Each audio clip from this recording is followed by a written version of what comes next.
San Diego State has been basking in the glow in an upset against Gonzaga at home. Now comes the real test, the road trips throughout the Mountain West, which start in Laramie, the school at the highest elevation in the conference. That would be Wyoming. We go to 7,000 feet above sea level with Brian Dutcher's team. Your go-to guy in this one is Malik Pope, the 6'10" center with 13 points, 6 rebounds in the first half, but fractures begin to show. Jalen McDaniel called for the charge, and Monte Gil Caesar gets teed up for slamming the ball. The Aztecs carry a 3-point lead into the half. After that, it gets ugly. I'm pretty glad this one was on the ESPN3. You didn't have to watch it. Brandon Stone did. Cody Keller with an up and under. The hidden Dalton takes over. He's your leading scorer with 36, a 3 from way downtown, and a monster block that leads to a slam as they get outscored in the second half, 45-29. San Diego State starts Mountain West Conference on a losing note. The final 82-89. Well, it's holiday tournament time as we always go big here on the ASR. We have 15 games. Need to recruit in some help. Please welcome Brandon Stone, Maddie Sinclair, and Mike Milburn. Do you have your scripts, everybody? All right. Are you ready? It's great when you guys are silent. I'll get us started in the Senator Division. The Cathedral Dons hosting La Costa and the Mavericks. Jackson Curtis leads in 2 of his game-high 22. Keep this one close, but the Dons counter with a 6'7" freshman, Obina Anya, who slams home the alley-oop. He finishes 19 and 13 as Cathedral knocks off LCC. The final 62-60, Brandon. Today Crusaders back on the court just 14 hours after the end of last night's game to play Mayfair. You got just what I need, and in the first half, Mater Day's Josh Taffy out drives, laying in 2 of his 19 points. Here comes the Crusaders. Beyond Riley, beyond the ball as he's beyond the basket. 19 for him. Mater Day wins it by 1, 65-64. National Division first round at Torrey Pines, St. Augustine taking on Fairfax out of LA. First quarter, Saintsman Chabuzo Agbo uses the spin cycle to get to the rim for 2 of his game-high 24 points. In the third quarter, Lions' Ethan Anderson does one better with the spin, bucket, and foul. Fairfax wins it big, the final 78-52. What do you say we take one more from Torrey Pines? Mission Bay taking on Bishop O'Dowd. Under a minute left in this one when Bucks. Nicholas Archer makes the bucket to help force overtime. And in that overtime frame, current play of the week nominee Boogie Ellis. Does he get this 3 off in time? We'll see it right there. It's kind of close, but they give it to him anyway as the Bucks take this one, the final 74-71. Boogie with the game-high 42, Rick.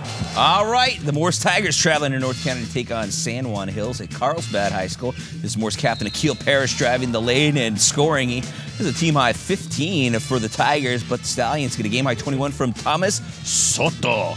It's actually Tomas Soto, including 5 from beyond the arc. San Juan Hills gets to win the final 56-41, Mr. Stone. You said this was at Carlsbad. Well, the host Lancers are in action, welcoming the Laguna Beach Breakers from Orange County. Speaking of breaking, Bradley Schmidt breaking the defense up, scoring 2 of his team-high 14 for the Lancers.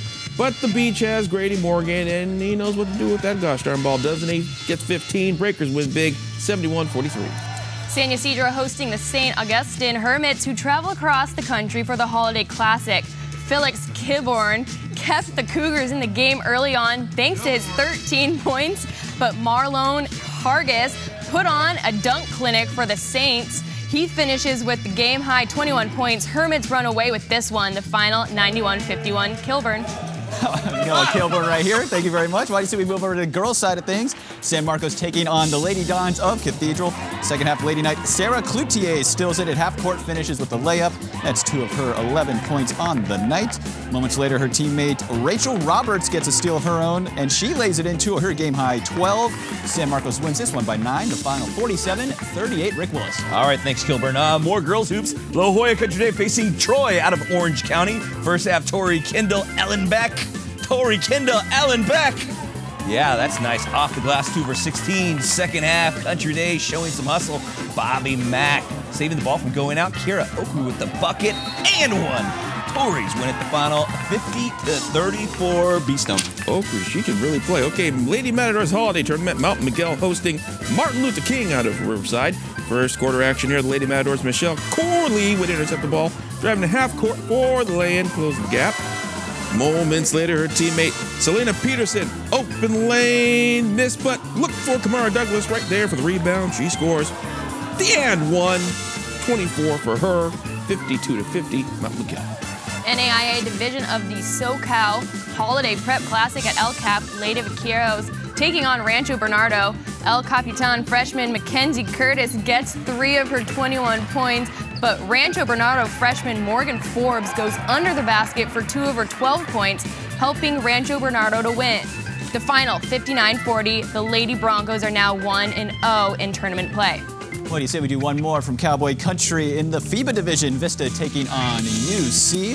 Vista junior Diana Hale will bring the ball under the basket. She finishes with 2 of her game-high 21 points. But UC is led by junior Morgan Wills with 18 points as she helps lead the Lady Centurions to the victory. The final 52-44. University City now 1-0 in tournament play. Over at Montgomery, Central taking on the Lady Mustangs of Otay Ranch. First quarter on the inbound, it's Otay's Camila Nacia, who passes to CJ Fong for the bucket. Mustangs take an early lead. Then in transition, it's Emily Arraso with the Arrasodazo as she cuts through. And she puts it up off the glass and in as they go on to win the final 60-26. Mr. NorCal. Well, thanks. One more from Montgomery. Brawley facing off with the Lady Scotties of Helix. You know, first quarter, Helix pressure in early, and it's Diamond Whitley. Steal! Score! You gotta love it. Second quarter action now. More Highlander defense this time. Great name here. Charity McWashington. Poking it away, gets the head to Whitley for 2. Whitley has game high 16. Helix wins 57-25. And we finish up on the pitch at Grossmont. Lady Hillers taking on Otay Ranch.